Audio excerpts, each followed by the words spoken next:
बस कुछ ही दिनों की बात है। सोनम प्लीज़ मैनेज कर लो ना। विवेक जो तुम कह रहे हो उसे धोखा देना कहते हैं। सोनम झल्ला कर बोली, वैसे भी मम्मी जी का और मेरा रिश्ता अभी अच्छे से बना भी नहीं और ऊपर से तुम चाहते हो मैं उनसे झूठ बोलूं।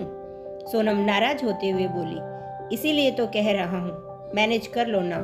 अगर मम्मी जी को पता चला तुम ऑफिस में फॉर्मल कपड़े पहन कर जाती हो तो कहीं तुमसे नाराज ना हो जाएं। प्लीज सोनम, कुछ दिन के लिए बस। विवेक हाथ जोड़े सोनम के सामने खड़ा था। पर विवेक, तुम यह बात भी तो समझो कि मैं कॉरपोरेट ऑफिस में काम करती हूँ तो ड्रेस भी वैसे ही होगी ना। साड़ी चूड़ी पायल डाली अगर मैं ऑफिस में जाऊंगी तो सब मुझे अजीब तरह से देखेंगे। सोचो कितना बुरा लगेगा।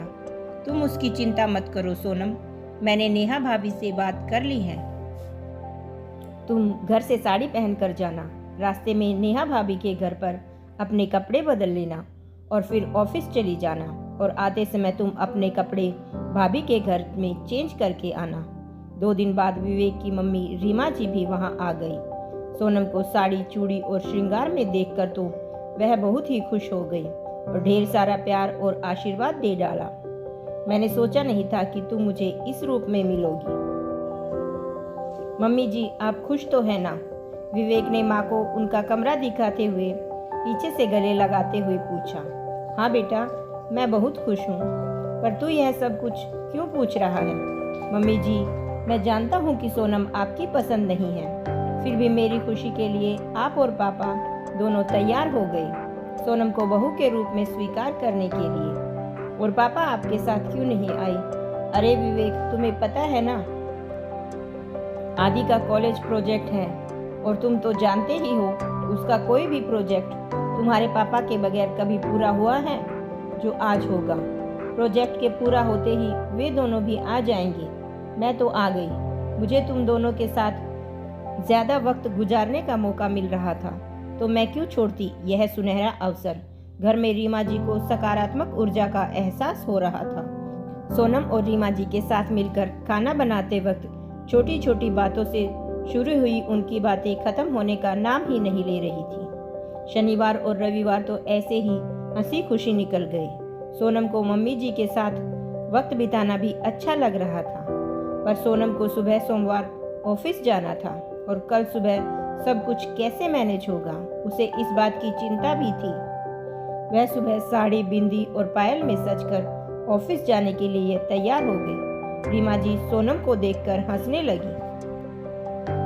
सोनम ने पूछा, क्या हुआ मम्मी जी, आप मुझे देखकर हंस क्यों रही हैं? रीमा जी ने पूछा, सोनम क्या तुम रोज ऐसे ही ऑफिस जाती हो? सोनम सच तो बताना चाहती थी, पर विवेक को दी हुई कसम के कारण वह चुप रही। रीमा जी ने हंसते हुए फिर से पूछा। सोनम विवेक को देखकर बोलने वाली ही थी कि रीमा जी ने कहा, तुम आज के जमाने की बहू हो तो मैं भी आज के जमाने की सास हूँ। इतना तो मुझे भी पता है कि कॉरपोरेट ऑफिस में साड़ी पहनकर नहीं जा सकते। जाओ तुम अपनी फॉर्मल ड्रेस पहनकर आओ। सोनम बोली, मैं आपको पहले ही बताना चाहती थी, परंतु विवेक को डर था कि कहीं आप मुझसे नाराज न हो जाएं। इसमें विवेक का भी क्या दोष?